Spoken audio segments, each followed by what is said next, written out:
ZVL.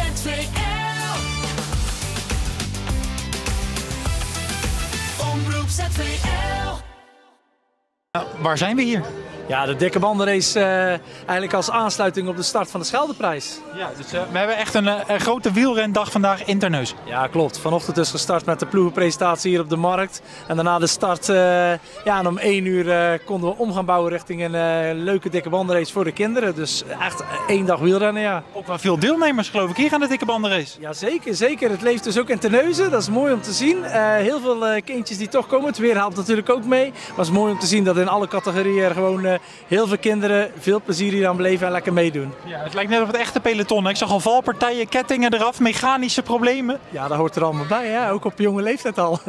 Ik zie ook wat mensen met medailles omstaan. Wel leuk, iedereen krijgt geloof ik een medaille. Hè? Ja, dat hoort ook. Kijk, zeker op die leeftijd is het gewoon leuk ook om iets te krijgen. Dus iedereen krijgt een medaille, iedereen die meedoet. En we hebben ook nog vanuit het WK ook wat leuke gadgets mee. Dus alle kinderen. En ze mogen uiteindelijk ook heel mooi op het echte podium van de Scheldeprijs. Waar net de echte toppers hebben staan, zijn nu ook de kleine jonge toppers aan de beurt. Ja, qua inschrijving, je had geloof ik iets van 35, maar misschien doen er inmiddels wel 50 kinderen mee? Nou ja, klopt inderdaad. We hadden iets van 35 voorinschrijvingen, maar ik begreep net al dat we richting de 60 deelnemertjes hebben. Dus dat is prachtig. Als je gaat winnen, wat ga je dan doen? Op het podium staan. En dan?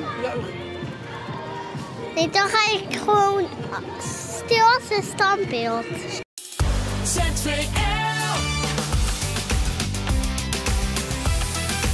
Omroep ZVL.